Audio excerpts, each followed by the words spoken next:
अध्याय 1। कार्तिक मास की पावन आभा। कार्तिक मास का अंतिम दिन था। सूर्य अस्ताचल की ओर बढ़ रहा था और गंगा के तट पर सुनहरी आभा फैल रही थी। आकाश में चांद की पूर्ण कलाएं धीरे धीरे झिलमिला रही थीं। सारा वातावरण सुगंधित था।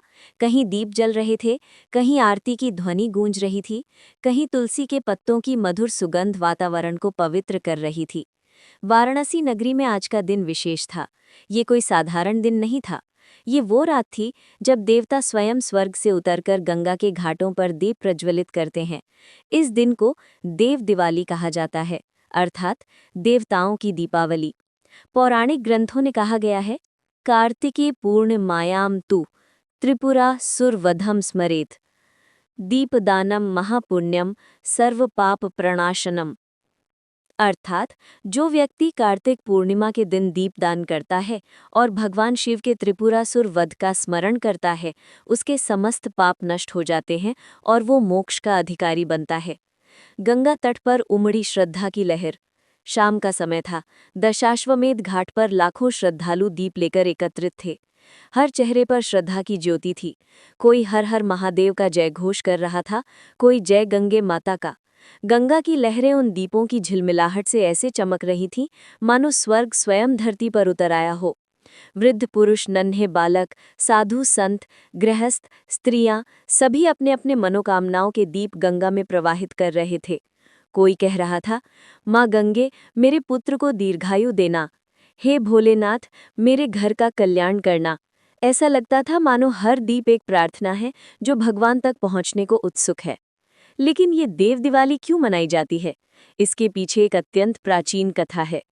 बहुत समय पूर्व की बात है, जब असुरों का अत्याचार पृथ्वी पर बढ़ गया था, तब 3 राक्षस, जिनके नाम थे तारकाक्ष, विद्युतमली और कमलाक्ष, ने ब्रह्मा जी की कठोर तपस्या की। ब्रह्मा जी प्रसन्न हुए और बोले, वत्स, वर मांगो। उन्होंने कहा, हे पितामह, हमें ऐसी त्रिपुर नामक 3 नगरियों का स्वामी बनाइए जो आकाश, पृथ्वी और पाताल में स्थित हों और जिन्हें कोई देवता नष्ट न कर सके। ब्रह्मा जी ने कहा, तथास्तु। उनकी तपस्या सफल हुई। मायासुर ने तीनों भाइयों के लिए 3 नगर बनाए। पहला, स्वर्ग में स्वर्णपुरी, दूसरा पृथ्वी में रजतपुरी, तीसरा पाताल में लोहपुरी। ये तीनों नगर एक अद्भुत रथ के समान थे जो हर 1000 वर्ष बाद एक रेखा में आ जाते थे, तभी कोई उन्हें नष्ट कर सकता था। देवताओं की चिंता। त्रिपुरासुर अपने वरदान से अभिमानी बन गया। उसने देवताओं, ऋषियों और मनुष्यों पर अत्याचारों से त्रस्त कर दिया। यज्ञ बाधित होने लगे, धर्म का पतन हुआ। देवता इंद्र के पास गए। इंद्र ने विष्णु जी से कहा, प्रभो, अब तो समस्त लोक भयभीत हैं। विष्णु जी बोले, इस समय केवल महादेव ही इसका अंत कर सकते हैं, क्योंकि त्रिपुरासुर का वध वो ही कर सकते हैं जिनका रथ सब देवताओं की सामूहिक शक्ति से बनेगा। तब सभी देवता मिलकर महादेव के पास कैलाश पहुंचे। ब्रह्मा जी ने विनम्रता से कहा, हे देवादिदेव महेश्वर, त्रिपुरासुर ने तीनों लोकों में आतंक मचा दिया है।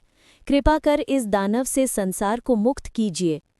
महादेव मुस्कुराए, देवताओं, भय मत करो, समय आने पर उसका अंत अवश्य होगा। फिर सभी देवताओं ने अपने अपने अंगों से एक दिव्य रथ बनाया। पृथ्वी बनी रथ, सूर्य और चंद्र बने उसके पहिए, ब्रह्मा बने सारथी, पर्वत मेरु बना धनुष, विष्णु बने बाण और स्वयं भगवान शिव बने धनुर्धर। जब तीनों नगर एक रेखा में आए तो महादेव ने प्रलयकारी बाण छोड़ा। उस बाण से तीनों नगर जलकर भस्म हो गए और असुरों का नाश हो गया। तभी देवताओं ने आनंद से नृत्य किया, पुष्प वर्षा की और कहा, जय हो महादेव, आपने संसार को भय से मुक्त किया। उस दिन कार्तिक मास की पूर्णिमा थी। देवताओं ने उसी दिन दीप जलाकर अपनी प्रसन्नता व्यक्त की। तभी से ये दिन देव दिवाली के रूप में मनाया जाने लगा। वाराणसी में देवताओं का आगमन। मान्यता है कि जब भगवान शिव ने त्रिपुरासुर का वध किया, तब उन्होंने काशी में स्नान किया और विश्राम किया। देवता भी स्वर्ग से उतरकर वहां आए और गंगा तट पर दीप जलाकर उनकी आरती की। उस क्षण वाराणसी की भूमि स्वयं प्रकाशमयी हो उठी। कहते हैं, उस दिन गंगा की लहरों पर जो प्रकाश फैला वो आज भी हर कार्तिक पूर्णिमा की रात को दिखाई देता है। भक्तों के लिए संदेश। जो व्यक्ति इस दिन गंगा स्नान कर दीपदान करता है, उसे समस्त तीर्थों का फल मिलता है। पुराणों में लिखा है, कार्तिके पूर्णिमायां तु दीपदानम विशेषतः सर्वदोष निवारणम सर्वपाप प्रणाशनम। अर्थात कार्तिक पूर्णिमा पर दीपदान करने से सभी पाप नष्ट हो जाते हैं और जीवन में सुख, समृद्धि और शांति का आगमन होता है। कथा का संदेश। देव दिवाली केवल उत्सव नहीं, ये अंधकार पर प्रकाश की विजय, अधर्म पर धर्म की जीत और अहंकार पर विनम्रता के प्रकाश का प्रतीक है। जब भी कोई व्यक्ति अपने जीवन के अंधकार को दूर करने के लिए ज्ञान का दीपक जलाता है, तब उसके भीतर भी देव दीपावली होती है। उसी प्रकार जब कोई व्यक्ति अनंतर सत्य को जान लेता है, तो वो भी देवताओं के समान हो जाता है। तो आओ हम सब मिलकर देव दीपावली मनाएं और अपने जीवन को ज्ञान के प्रकाश से आलोकित करें। अध्याय 2। त्रिपुरासुर का जन्म और वरदान। समय के चक्र में एक काल ऐसा भी आया जब असुर कुल में एक महापराक्रमी राजा हुआ, तारकासुर। वह शिव भक्त था, किंतु अहंकारी भी। तारकासुर को ब्रह्मा जी से वरदान मिला था कि उसका वध केवल शिव पुत्र द्वारा ही होगा। उस समय भगवान शिव तप में लीन थे और पार्वती जी से विवाह नहीं हुआ था, इसलिए देवता बहुत चिंतित थे। जब भगवान शिव और पार्वती जी का विवाह हुआ और कार्तिकेय अर्थात स्कंद का जन्म हुआ, तभी तारकासुर का वध संभव हुआ। कार्तिकेय ने तारकासुर का संहार किया और देवताओं को पुनः भय मुक्त किया। परंतु तारकासुर के 3 पुत्र थे, विद्युन्माली, तारकाक्ष और कमलाक्ष। पिता के वध के पश्चात तीनों पुत्र अत्यंत क्रोधित हुए और बोले, देवताओं, तुमने छल से हमारे पिता का वध कराया। अब हम इस ब्रह्मांड में ऐसा साम्राज्य स्थापित करेंगे जहां किसी देवता की सत्ता न चले। असुरों की कठोर तपस्या। तीनों भाइयों ने निश्चय किया कि वे ब्रह्मा जी को प्रसन्न करेंगे और अमरता का वरदान प्राप्त करेंगे। वे हिमालय की ऊंची गुफाओं में चले गए। कठोर तपस्या आरंभ हुई। उन्होंने अग्नि के समान सूर्य तपन में खड़े होकर वर्षों तक अन्न जल त्याग दिया। कई वर्षों की तपस्या के बाद ब्रह्मा जी प्रसन्न हुए, आकाश से प्रकट होकर बोले, वत्सों, मैं तुम्हारी तपस्या से प्रसन्न हूँ। कहो, क्या वरदान चाहते हो? तारकाक्ष ने कहा, हे पितामह, हमें ऐसा वरदान दीजिए कि कोई देवता, असुर या मनुष्य हमें मार न सके। ब्रह्मा जी मुस्कुराए, यह संभव नहीं, क्योंकि हर किसी का अंत एक दिन होना ही है। तुम कुछ और मांगो। तब विद्युन्माली ने कहा, हे ब्रह्मदेव, हमारे लिए 3 नगर बना दीजिए, एक स्वर्ग में, एक पृथ्वी पर और एक पाताल में। इन नगरों को कोई नष्ट न कर सके। जब ये तीनों नगर एक साथ एक सीध में आ जाएं, तभी कोई हमें मार सके। ब्रह्मा जी ने कहा, तथास्तु, और वह वरदान प्रदान कर आकाश में लीन हो गए। त्रिपुर नामक 3 नगरों की रचना। उस समय असुरों के महान शिल्पी मयासुर ने अपनी दिव्य विद्या से 3 अद्भुत नगरों का निर्माण किया। स्वर्ग में बना स्वर्णपुरी, जो सोने से जड़ा हुआ था। पृथ्वी में बना रजतपुरी, जो चांदी से निर्मित था।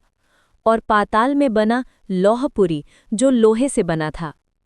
तीनों नगर दिव्य रथ के समान आकाश में गति करते थे। प्रत्येक नगर में हजारों असुर रहते थे। वहां सदा संगीत, विलास और बल का प्रदर्शन होता। जब ये तीनों नगर एक रेखा में आते, तब उसे कहा जाता त्रिपुर संयोग।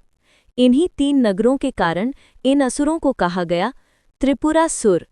देवताओं पर अत्याचार। समय बीता।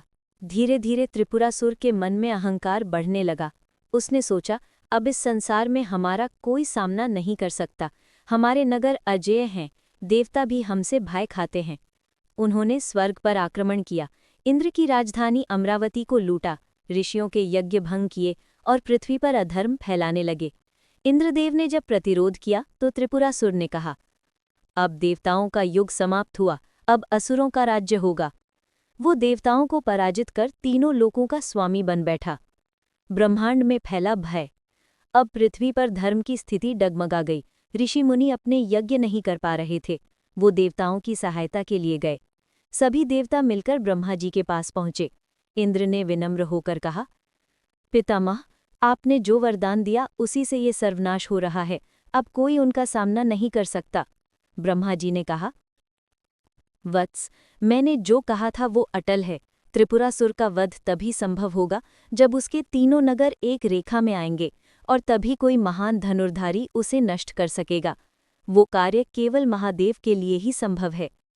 देवता विष्णु जी के पास पहुंचे। विष्णु बोले, त्रिपुरासुर का वध केवल भगवान महेश्वर ही कर सकते हैं। हमें उनकी शरण में चलना चाहिए। फिर सभी देवता कैलाश पर्वत की ओर चल पड़े। मार्ग में ब्रह्मा जी, विष्णु जी, इंद्र, वरुण, कुबेर, अग्नि और अनेक देवता एकत्र हुए। सभी ने एक स्वर में कहा, हे नीलकंठ, हे विश्वनाथ, आप ही इस ब्रह्मांड के रक्षक हैं। कृपा करके असुरों से हमारा उद्धार करें। कैलाश पर्वत के श्वेत शिखरों के बीच शिवजी ध्यानस्थ थे। जब देवताओं की करुण पुकार पहुंची, तब उन्होंने धीरे धीरे अपनी आंखें खोलीं। उनके नेत्र में करुणा थी, मुख पर सौम्यता थी। भगवान बोले, देवताओं, धैर्य रखो। जब समय आएगा, त्रिपुरासुर का अंत स्वयं होगा। धर्म की रक्षा के लिए मैं अवश्य प्रकट होऊंगा। त्रिपुरासुर का दंभ। उधर त्रिपुरासुर अपने नगर में दरबार लगाए बैठा था। उसके मंत्री और सेनानायक उसकी प्रशंसा कर रहे थे। वो बोला, अब हमें किसी देवता की आवश्यकता नहीं। ब्रह्मा, विष्णु और शिव, ये सब हमारे चरणों में हैं। हम ही ब्रह्मांड के स्वामी हैं। ये कहते ही आकाश में गड़गड़ाहट हुई। एक आवाज गूंजी, अहंकार का अंत निश्चित है त्रिपुरासुर। जब समय आएगा तुम्हारा साम्राज्य धूल में मिल जाएगा। परंतु त्रिपुरासुर हंस पड़ा, कौन हमें मार सकता है? जब तक तीनों नगर एक सीध में न आए, कोई हमारा बाल भी बांका नहीं कर सकता। देवताओं की दया समाप्त हो रही थी। ब्रह्मांड में संतुलन डगमगाने लगा। अब केवल भगवान शिव का संकल्प ही धर्म को पुनः स्थापित कर सकता था। अध्याय 3। महादेव का संकल्प और दिव्य रथ का निर्माण। कैलाश पर्वत की चोटी पर बर्फ से ढकी चट्टानों के बीच भगवान शिव ध्यान मग्न बैठे थे। चारों ओर मंद मंद हिमवृष्टि हो रही थी। उस क्षण सृष्टि मानो मौन थी। केवल गंगाजल की कलकल ध्वनि और हिमालय की वायु की गूंज वातावरण में बह रही थी। उसी समय देवताओं का समूह वहां पहुंचा। सबसे आगे ब्रह्मा जी थे। उनके पीछे विष्णु जी और अन्य सभी देवता। उन्होंने एक स्वर में पुकारा, हे नीलकंठ महेश्वर, संसार का संकट बढ़ गया है। असुर त्रिपुर ने तीनों लोकों को अपने अधीन कर लिया है। धर्म का पतन हो रहा है। यज्ञ नष्ट हो गए हैं। ब्राह्मण भयभीत हैं। अब केवल आप ही उद्धार कर सकते हैं। देवताओं की प्रार्थना। ब्रह्मा जी फोल्डेड हैंड्स में बोले, प्रभु, आपने सदा सृष्टि की रक्षा की है। अब यह त्रिपुरासुर वरदान के कारण अजय हो गया है। आप ही उस पर विजय पा सकते हैं। यदि वो जीवित रहा तो ब्रह्मांड का संतुलन नष्ट हो जाएगा। विष्णु जी ने भी कहा, हे शंकर, आप ही वो शक्ति हैं जो असंभव को संभव करती हैं। हमारे पास अब कोई उपाय नहीं है। शिवजी ने अपनी आंखें खोली। उनका मुख शांत था, किंतु नेत्रों में दिव्य ज्वाला थी। उन्होंने मंद स्वर में कहा, देवताओं, भय मत करो। धर्म का नाश कभी नहीं हो सकता। त्रिपुरासुर का अंत समय निकट आ गया है। जब तीनों नगर एक सीध में आएंगे, तभी वो विनिष्ट होगा। उस दिन मैं स्वयं धनुष उठाऊंगा और अधर्म का अंत करूंगा। देवताओं के मुख खेल उठे। सभी ने हर हर महादेव का जय घोष किया। तब भगवान शिव ने कहा, किंतु ये युद्ध सामान्य नहीं होगा। इस बार मेरे साथ तुम सबकी शक्ति भी सम्मिलित होगी, क्योंकि असुरों की सामूहिक शक्ति को हराने के लिए दैव शक्ति का एकीकरण आवश्यक है।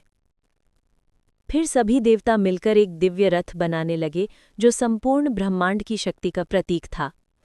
उस रथ के प्रत्येक भाग में किसी न किसी देवता की शक्ति समाहित की गई। पृथ्वी बनी रथ का आधार, सूर्य और चंद्रमा बने उसके दो पहिए, मेरु पर्वत बना धनुष, विष्णु भगवान बने बाण, वायुदेव बने धनुष की डोरी, अग्निदेव बने बाण की नोक, ब्रह्मा जी बने सारथी, गंगा देवी बनी रथ की ध्वजा और स्वयं भगवान शंकर बने धनुर्धर। जब ये दिव्य रथ बना, तो सारा आकाश कंपित हो उठा। गंधर्व और अप्सराएं आकाश में गान करने लगे। वायु में पुष्पों की वर्षा होने लगी। देवताओं का संकल्प। सभी देवता एक स्वर में बोले, हे महेश्वर, हम अपनी अपनी शक्तियां आपके रथ में समर्पित करते हैं। ये युद्ध केवल आपका नहीं, संपूर्ण ब्रह्मांड का होगा। भगवान शिव ने त्रिशूल उठाया, फिर धनुष को संभालते हुए बोले, आज धर्म का रथ चल पड़ा है।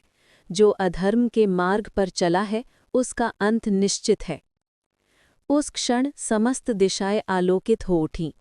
कैलाश से एक दिव्य प्रकाश निकला जो ब्रह्मांड के हर कोने तक फैल गया। देवता नतमस्तक हो गए। उस क्षण को स्वयं काल भी भूला नहीं पाया। त्रिपुरासुर की अशुभ आहट। उधर त्रिपुरासुर अपने स्वर्णपुरी में नृत्योत्सव कर रहा था। उसने देखा कि आकाश में विचित्र प्रकाश फैल रहा है। उसने अपने सेनापतियों से पूछा, ये कैसा प्रकाश है जो हमारे नगर तक पहुंच रहा है? एक दूत ने आकर कहा, प्रभु, देवता एकत्र हुए हैं और शिव स्वयं धनुष उठाए खड़े हैं। वे आपके विरुद्ध युद्ध की तैयारी कर रहे हैं। त्रिपुरासुर ठहाका लगाकर हंसा। शिव, वही जिन्हें हम कई बार हरा चुके हैं। उनका क्या सामर्थ्य मेरे विरुद्ध? जब तक तीनों नगर एक सीध में न आए, तब तक मुझे कोई नहीं मार सकता। वो अपने मंत्रियों को आदेश देता है, सभी रथ तैयार करो, असुर सेना को सज्जित करो। हम देवताओं को दिखा देंगे कि असुरों की शक्ति क्या होती है। उधर कैलाश पर्वत से भगवान शिव अपने रथ पर सवार हुए। गर्जन हुआ, आकाश में बिजली सी कौंधी। नंदी महाराज आगे चले, देवताओं की सेना उनके पीछे। देवताओं के जय घोष से ब्रह्मांड गूंज उठा। हर हर महादेव, जय त्रिपुरारी। संगीत, डमरू और शंखनाद की ध्वनि से चारों दिशाएं हिर उठीं। देवताओं के हृदय में हर्ष था, क्योंकि उन्हें विश्वास था कि अब अधर्म का अंत निश्चित है। युद्ध की पूर्व संध्या। महादेव का रथ ब्रह्मांड के मध्य पहुंचा। उन्होंने दूर त्रिपुरासुर के 3 नगरों की ओर दृष्टि डाली। त्रिपुरासुर की सेनाएं तैयार थी, असंख्य रथ, असंख्य योद्धा। किंतु शिव के नेत्रों में केवल शांति थी। उस शांति में विनाश की शक्ति निहित थी। महादेव ने धनुष खींचा, एक तीव्र आभा फैली। विष्णु बाण पर अग्नि की ज्वाला प्रकट हुई। उस समय तीनों नगर धीरे धीरे अपनी गति में आने लगे। देवताओं ने देखा, त्रिपुरासुर के तीनों नगर एक ही रेखा में आ रहे हैं। देवता बोले, प्रभु, वह क्षण आ गया है। महादेव ने बाण चढ़ाया, नेत्र बंद किए और त्रिपुरासुर का स्मरण किया। हे अहंकारी असुर, अब तेरे कर्मों का फल तुझे मिलेगा। फिर उन्होंने एक ही बाण छोड़ा, त्रिपुर विजय बाण। वह बाण अग्नि, वायु और सूर्य की शक्ति से युक्त था। आकाश गूंज उठा। बाण सीधा चला और तीनों नगरों को भेद गया। त्रिपुरासुर का अंत। एक क्षण के लिए सारा आकाश जल उठा। तीनों नगर स्वर्णपुरी, रजतपुरी और लोहपुरी अग्नि में विलीन हो गए। त्रिपुरासुर और उसकी सेना भस्म हो गई। देवताओं ने पुष्प वर्षा की, गंधर्वों ने गान किया और समस्त सृष्टि ने कहा, जय त्रिपुरांतक, जय महादेव, जय विश्वनाथ। विष्णु जी ने नतमस्तक होकर कहा, प्रभु, आपने फिर से धर्म की स्थापना की। हम आपका अनंत धन्यवाद करते हैं। शिवजी बोले, असुरों का अंत हुआ, परंतु स्मरण रखना, अधर्म का अंत तभी होता है जब हृदय से अहंकार का विनाश हो। वह दिन था कार्तिक मास की पूर्णिमा का। देवताओं ने उस विजय दिवस को मनाने के लिए दीप जलाए। गंगा तट पर, काशी में उन्होंने हजारों दीप प्रज्वलित किए। वायु में गूंज उठा, हर हर महादेव, जय त्रिपुरारी। अध्याय 4। देवताओं का आनंदोत्सव और देव दिवाली का प्रारंभ। त्रिपुरासुर का विनाश हो चुका था। ब्रह्मांड में शांति छा गई थी। वो अग्नि जिसने तीनों असुर नगरों को भस्म किया था, अब प्रकाश में परिवर्तित हो गई थी। ज्ञान का, सत्य का और धर्म का प्रकाश। भगवान शिव का मुख शांत था, किंतु उसमें अपार तेज झलक रहा था। देवता नतमस्तक होकर उनकी स्तुति कर रहे थे। आकाश में गंधर्वों का गान गूंज रहा था, जय त्रिपुरांतक महादेव, जय विश्वनाथ शंकर। अग्नि, वायु, सूर्य, चंद्र, विष्णु, ब्रह्मा सभी देवता शिव के समक्ष खड़े होकर कृतज्ञ भाव से बोले, प्रभु, आपने पुनः धर्म की ज्योति प्रज्वलित की है। ये विजय केवल देवताओं की नहीं, समस्त सृष्टि की है। ब्रह्मांड में फैला आनंद। त्रिपुरासुर का वध होते ही सभी लोकों में मंगल ध्वनि होने लगी। देवताओं के विमानों से पुष्प वर्षा हुई, गंधर्व नृत्य करने लगे, अप्सराएं गान करने लगीं, वायु में सुगंध फैल गई, आकाश में दिव्य प्रकाश छा गया। देवताओं ने कहा, अब इस दिवस को हम सदा स्मरण रखेंगे। जिस दिन शिव ने त्रिपुरासुर का नाश किया, उसी दिन हम दीप प्रज्वलित करेंगे और देव दीपावली मनाएंगे। इसी संकल्प के साथ देवता वाराणसी की ओर चल पड़े, जहां गंगा माता अपनी दिव्य धारा बहा रही थीं। वाराणसी की दिव्यता। वाराणसी भगवान शिव की प्रिय नगरी, जिसे आनंद वन कहा जाता है। जब देवता वहां पहुंचे तो गंगा के तट पर अद्भुत दृश्य था। रात्रि का समय था, चंद्रमा पूर्ण रूप से आकाश में झिलमिला रहा था। गंगा का जल रजत समान चमक रहा था। हवा में मंद मंद गंध फैली थी। देवता एक साथ बोले, ये वही भूमि है जहां स्वयं विश्वनाथ निवास करते हैं। यही स्थान देव दीपावली का साक्षी बनेगा। तभी देवताओं ने गंगा तट पर दीप प्रज्वलित करना आरंभ किया। हर दीप ऐसा लग रहा था जैसे एक एक तारा धरती पर उतर आया हो। गंगा का आशीर्वाद। गंगा माता ने मुस्कुराकर कहा, हे दीपगण, आज का दिन वास्तव में शुभ है। मेरे तट पर जो दीप जलेंगे वे सृष्टि को अंधकार से मुक्त करेंगे। जो मनुष्य इस दिन मेरा स्मरण करेगा वो भी पापों से मुक्त होगा। तब देवताओं ने सामूहिक रूप से गंगा आरती की। शंख, घंटा, मृदंग और वीणा की ध्वनि से समूची वाराणसी गूंज उठी। हवा में केवल एक ही स्वर था, हर हर महादेव, जय गंगे माता। उस रात काशी के हर घाट, हर मंदिर, हर गली में दीपक जलाए गए। हजारों दीप एक साथ झिलमिला उठे। ऐसा दृश्य था मानो स्वर्ग स्वयं धरती पर उतर आया हो। देवताओं का दीपदान। इंद्रदेव ने गंगा किनारे दीप रखा और कहा, ये दीप धर्म की स्थिरता के लिए है। विष्णु जी ने दूसरा दीप रखा, ये दीप करुणा और प्रेम के लिए। ब्रह्मा जी ने तीसरा दीप रखा और कहा, ये दीप सृष्टि के ज्ञान के लिए। और शिवजी ने चौथा दीप रखा, ये दीप मोक्ष और मुक्ति के लिए। फिर सभी देवताओं ने कहा, जो मनुष्य इस रात्रि में स्नान, दान और दीपदान करेगा उसे वही फल प्राप्त होगा जो 1000 यज्ञ करने से मिलता है। देव दिवाली का उत्सव। काशी की गलियां दीपों से उज्ज्वल थीं। गंगा की लहरों पर तैरते दीप ऐसे प्रतीत हो रहे थे मानो तारामंडल धरती पर उतर आया हो। हर ओर भक्ति, संगीत और आनंद का वातावरण था। गंधर्व वीणा बजा रहे थे, अप्सराएं नृत्य कर रही थी। देवताओं ने कहा, ये दिन देव दीपावली कहलाएगा, क्योंकि ये देवताओं की दीपावली है, वो दिवस जब अधर्म पर धर्म की विजय हुई। लोगों ने गंगा में स्नान किया, दान किया और दीपदान कर अपने जीवन को प्रकाशमय बनाया। कहा जाता है कि उस रात जो भी गंगा में दीप प्रवाहित करता है उसके जीवन से अंधकार दूर हो जाता है। त्रिपुरासुर वध का स्मरण। गंगा के तट पर देवताओं ने एक साथ त्रिपुरासुर वध का स्मरण किया।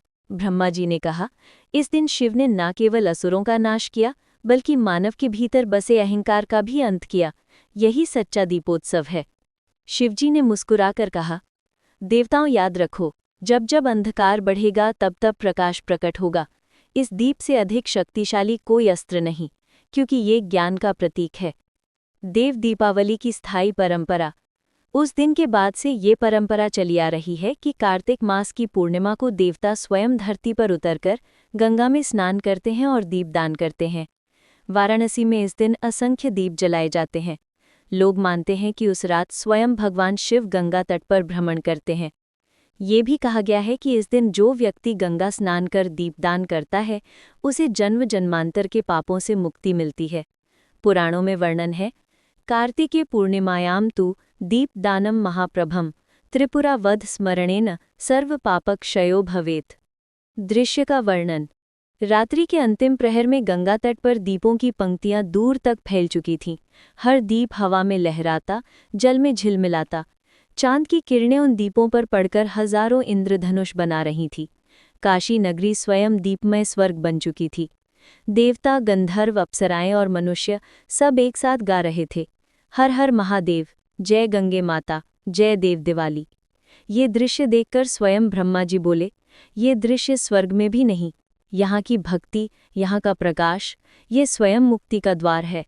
अध्याय 5। देवताओं की सभा और शिव से सहायता की प्रार्थना। त्रिपुरासुर के तीनों भाइयों द्वारा रचे गए अत्याचारों ने समस्त लोकों को व्याकुल कर दिया था। देवलोक से लेकर धरती तक भय और अंधकार छा गया था। यज्ञ वेदियां ठंडी पड़ चुकी थीं, मंदिरों के घंटे मौन थे और धर्म के मार्ग पर चलने वाले लोग भयभीत थे। एक दिन इंद्र ने स्वर्ग सभा में सभी देवताओं को बुलाया। सभा में विष्णु, ब्रह्मा, अग्नि, वरुण, वायु, चंद्र, सूर्य और इंद्र उपस्थित थे। सभी के मुख पर एक ही प्रश्न था, अब क्या किया जाए? देवताओं की व्यथा। इंद्र ने दुखी होकर कहा, हे देवगण, इन तीनों असुर भाइयों ने हमारी सारी सीमाएं तोड़ दी हैं।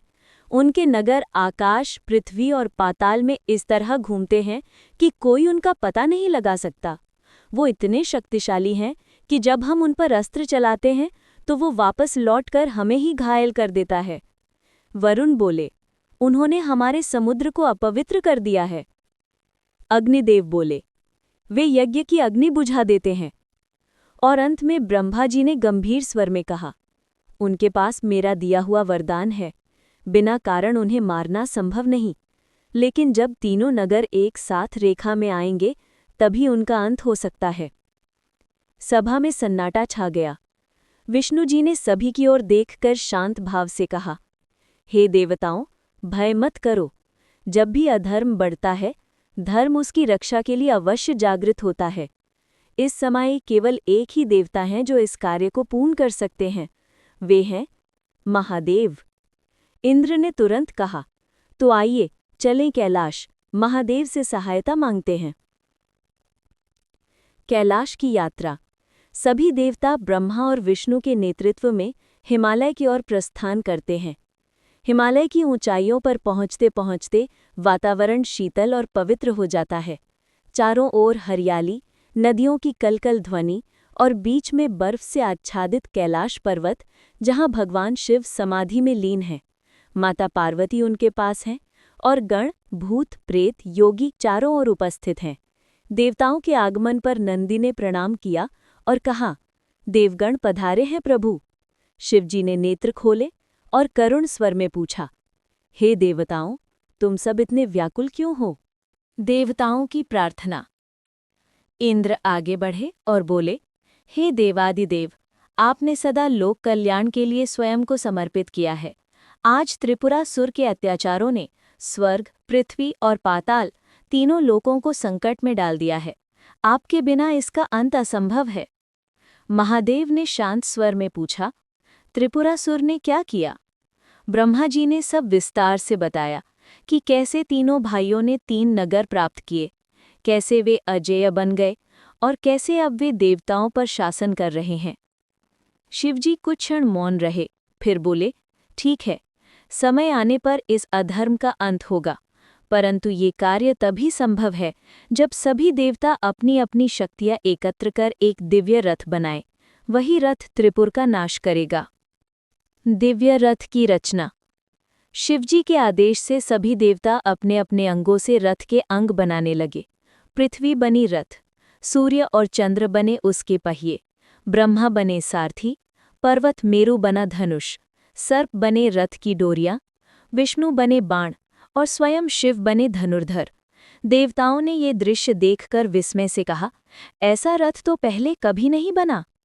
उस क्षण आकाश में गर्जन हुआ, बिजली कौंधी और गंधर्वों ने नृत्य किया। महादेव उस रथ पर आरूढ़ हुए। उनका मुख शांत, नेत्र अग्नि ज्वाला समान और शरीर पर गंगा की शीतल धारा। असुरों के नगरों का समीप आना। समय बीता। सहस्त्र वर्षों के पश्चात वो दिन आया जब तीनों नगर, स्वर्ग, पृथ्वी और पाताल एक ही रेखा में आ गए। ये दृश्य अत्यंत दुर्लभ था। सभी देवता बोले, अब समय आ गया है प्रभु। शिवजी ने ध्यान लगाया और क्षण भर में सृष्टि मौन हो गई। उनके धनुष से निकला वो दिव्य बाण जिसने तीनों नगरों को भस्म कर दिया। असुरों का अंत हुआ और संसार में फिर से शांति लौट आई। देव दीपावली की उत्पत्ति। उस दिन कार्तिक मास की पूर्णिमा थी। देवताओं ने हर्ष से आकाश और पृथ्वी को दीपों से सजाया। विष्णु बोले, आज से इस दिन को हम देव दीपावली कहेंगे, जब देवता स्वयं दीप जलाकर महादेव की विजय का उत्सव मनाएंगे। तभी सभी देवता वाराणसी आए, जहां महादेव ने स्नान और विश्राम किया। गंगा के तट पर उन्होंने दीप जलाए, आरती की और कहा, हे गंगे माता, आज से ये स्थान दिव्य रहेगा। जो भी कार्तिक पूर्णिमा को यहाँ दीपदान करेगा, उसके सभी पाप नष्ट होंगे। वाराणसी में प्रकाश की वर्षा। उस रात वाराणसी में जो प्रकाश फैला, वो आज भी कार्तिक पूर्णिमा को दिखता है। कहते हैं उस दिन गंगा की लहरों पर तैरते दीप केवल मनुष्यों के नहीं, बल्कि देवताओं के भी होते हैं। इसी कारण इस दिन को कहा जाता है देव दीपावली, जब देवता स्वयं दीप जलाते हैं। अध्याय 6। देव दीपावली का रहस्य और कार्तिक पूर्णिमा की महिमा। वाराणसी की वो अलौकिक रात। कार्तिक पूर्णिमा की रात थी। गंगा के तट पर दीपों की अनगिनत पंक्तियां जल रही थी। हर लहर के साथ जैसे कोई नया दीप जन्म ले रहा था। घाटों पर गूंज रही थी आरती, हर हर महादेव, जय गंगे माता। हवा में घुली तुलसी और चंदन की सुगंध, जल में तैरते हजारों दीप और आकाश में चमकते सितारे। ऐसा लगता मानो स्वर्ग धरती पर उतर आया हो। लोग कहते हैं उस रात केवल मनुष्य नहीं, बल्कि देवता भी काशी के घाटों पर आते हैं और गंगा में स्नान करते हैं, क्योंकि ये वही रात है, देव दीपावली की रात, जब भगवान शिव ने अधर्म पर विजय पाई थी, जब देवताओं ने दीप जलाकर संसार के अंधकार को मिटाया था। देव दीपावली का रहस्य। पुराणों में कहा गया है, कार्तिके पूर्णिमायां तु दीपदानम विशेषतः सर्वदोष निवारणम सर्व पाप प्रणाशनम।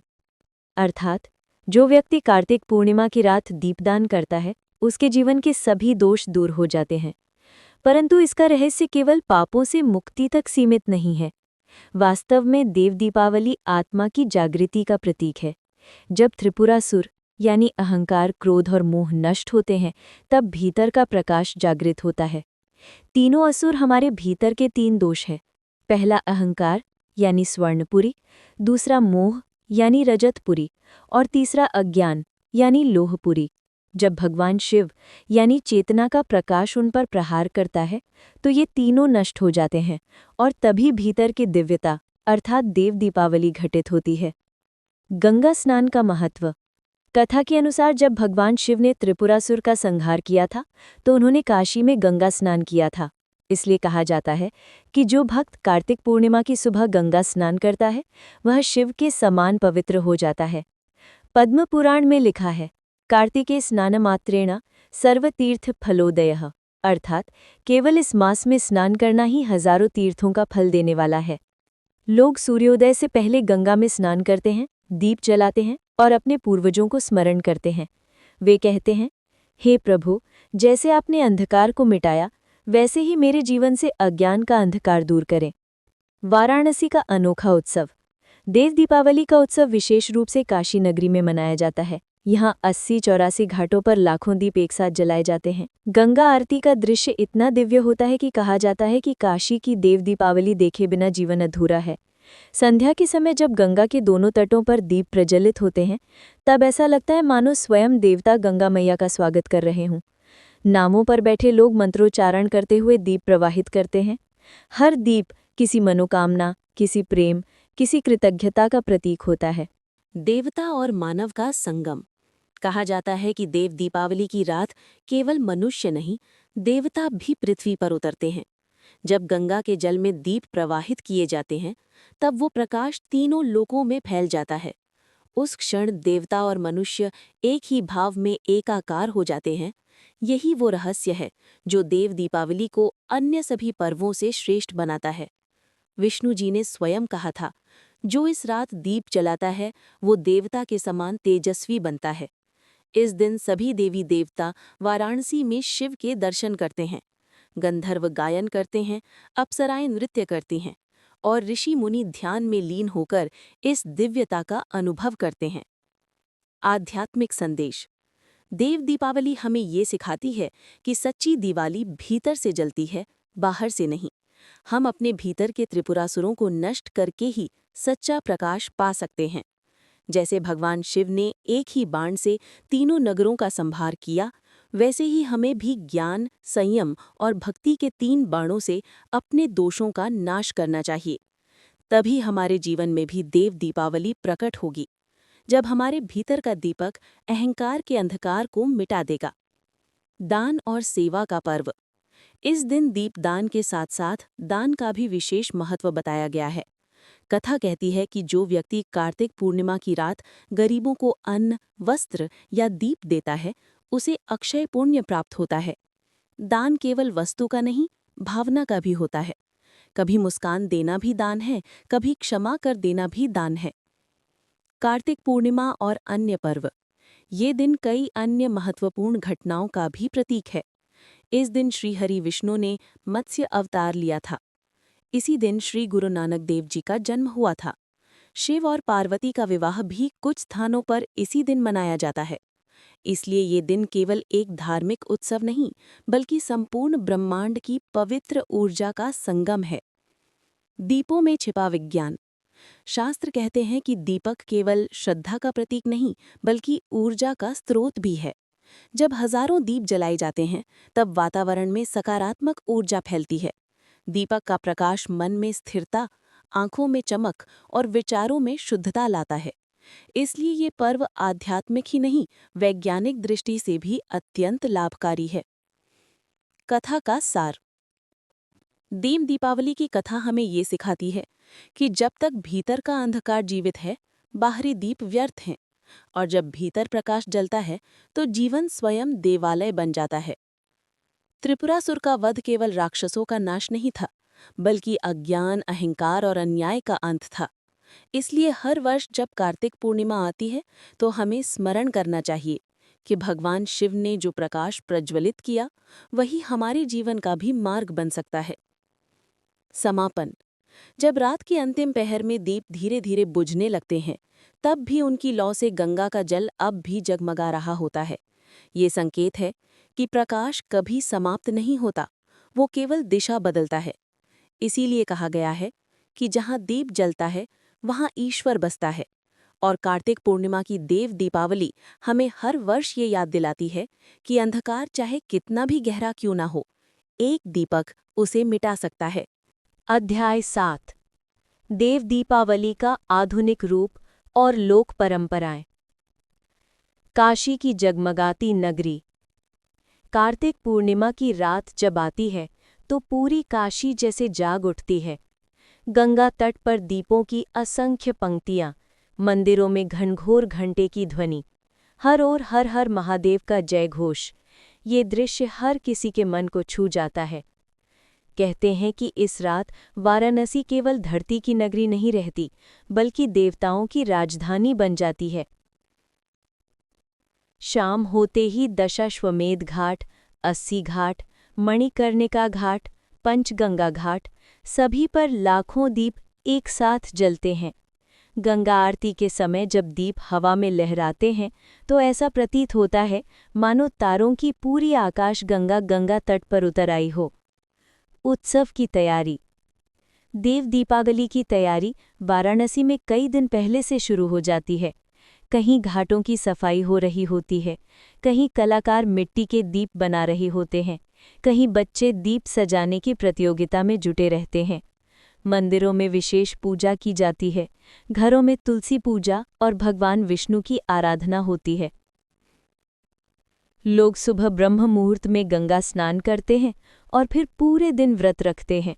संध्या समय जब गंगा आरती होती है, तब हर व्यक्ति अपने घर से एक दीप लेकर घाटों की ओर निकल पड़ता है। दीपदान की परंपरा। देव दीपावली का सबसे प्रमुख भाग है दीपदान। हर व्यक्ति अपने मनोकामनाओं के दीप गंगा में प्रवाहित करता है। किसी का दीप प्रेम का प्रतीक होता है, किसी का श्रद्धा का, किसी का क्षमा का। कहा जाता है, जो दीप गंगा में प्रवाहित किया जाता है, वो सीधे स्वर्ग तक प्रकाश फैलाता है। लोग कहते हैं, हे भोलेनाथ, मेरे भीतर का अंधकार दूर कर दो। हे गंगे माता, मेरे घर में सुख शांति लाओ। हर दीप के साथ एक भाव जुड़ा होता है, और यही इस पर्व का सार है। गंगा आरती का दिव्य दृश्य। शाम के समय जब 21 ब्राह्मण एक साथ आरती करते हैं तो हवा में घंटियों की ध्वनि और शंखनाद गूंज उठता है। आरती के दीप हवा में गोल गोल घूमते हैं और उनके प्रतिबिंब गंगा की लहरों में नाचते हैं। वो दृश्य इतना भव्य होता है कि कहा जाता है, जो व्यक्ति एक बार देव दीपावली की आरती देख ले वो 100 जन्मों का पुण्य पा जाता है। गंगा के दोनों किनारों पर हजारों दीप झिलमिलाते हैं। नावों पर बैठे श्रद्धालु मंत्रोच्चारण करते हैं और पूरा वातावरण ओम नमः शिवाय से गूंज उठता है। लोक कला और सांस्कृतिक उत्सव। देव दीपावली केवल धार्मिक उत्सव नहीं बल्कि कला और संस्कृति का भी पर्व है। इस अवसर पर काशी के घाटों पर लोकनृत्य, संगीत, कवि सम्मेलन, चित्र प्रदर्शनी और दीप प्रतियोगिताएं आयोजित होती हैं। विदेशों से आए लोग भी इस अद्भुत दृश्य को देखने के लिए महीनों पहले बुकिंग करते हैं। गंगा तट पर गंगा महोत्सव मनाया जाता है, जिसमें शास्त्रीय संगीत, लोक गायन और राग रागिनी की मधुर लहरियां बहती हैं। पंडित हरि प्रसाद चौरसिया जैसे महान कलाकारों ने इसी रात अपने बांसुरी की धुन से काशी को मंत्रमुग्ध किया है। ग्रामीण भारत में देव दीपावली। सिर्फ वाराणसी ही नहीं, ग्रामीण भारत में भी देव दीपावली बड़े उत्साह से मनाई जाती है। गांव में लोग अपने घरों, कुओं, बगीचों और तालाबों के किनारे दीप जलाते हैं। महिलाएं पारंपरिक गीत गाती हैं, आओ बहना दीप जलाएं, कार्तिक माँ का पर्व मनाएं। गांव के मंदिरों में विशेष कथा होती है त्रिपुरासुर वध की। बच्चे नन्हे दीप हाथों में लेकर नाचते हैं और वृद्ध लोग कथा सुनते हुए अपने बचपन को याद करते हैं। आधुनिक समय में भी वही भावना। समय बदल गया, तकनीक आई, पर देव दीपावली की आस्था आज भी अटल है। अब लोग मोबाइल कैमरे से दृश्य कैद करते हैं, पर दीप जलाने की भावना वही रहती है। कई स्वयंसेवी संस्थाएं गरीबों को दीप, भोजन और वस्त्र वितरित करती हैं। कई परिवार अपने दिवंगत प्रियजनों की स्मृति में दीप जलाते हैं, क्योंकि ये दिन पितरों को स्मरण करने का भी होता है। वैज्ञानिक दृष्टि से भी लाभकारी। वैज्ञानिक मानते हैं कि दीपक का प्रकाश वातावरण को शुद्ध करता है। जब लाखों दीप एक साथ जलते हैं तो वातावरण में नकारात्मक ऊर्जा समाप्त होती है। घी या तेल के दीपक की लौ से निकलने वाला धुआं भी कीटाणुनाशक होता है। इसलिए ये पर्व न केवल धार्मिक दृष्टि से बल्कि स्वास्थ्य और पर्यावरण की दृष्टि से भी कल्याणकारी है। आध्यात्मिक अनुभूति। देव दीपावली हमें याद दिलाती है कि प्रकाश केवल देखने की वस्तु नहीं, अनुभव की अवस्था है। जब व्यक्ति भीतर के अंधकार से मुक्त होता है तभी वो सच्चे प्रकाश को देख पाता है। जैसे शिव ने त्रिपुरासुर का नाश किया, वैसे ही हर व्यक्ति को अपने भीतर के असुर, क्रोध, लोभ और ईर्ष्या को समाप्त करना चाहिए। क्योंकि जब भीतर प्रकाश जलता है तो जीवन अपने आप देवालय बन जाता है। समापन। रात गहरी हो चुकी है, गंगा का प्रवाह शांत है। दीप अब धीरे धीरे तैरते हुए दूर जा रहे हैं। उनकी लौ हवा से झुक रही है पर बुझ नहीं रही, जैसे ये संकेत दे रही हो कि प्रकाश कभी हारता नहीं। अध्याय 8। गंगा माता का आशीर्वाद और देवताओं की कृपा। कार्तिक पूर्णिमा की वो पावन रात्रि थी। चांद अपनी पूर्ण कलाओं से दमक रहा था और गंगा के लहरों पर उसकी चांदी सी आभा झिलमिला रही थी। काशी नगरी के समस्त घाट दीपों से आलोकित थे। ऐसा लग रहा था मानो धरती पर स्वयं स्वर्ग उतर आया हो।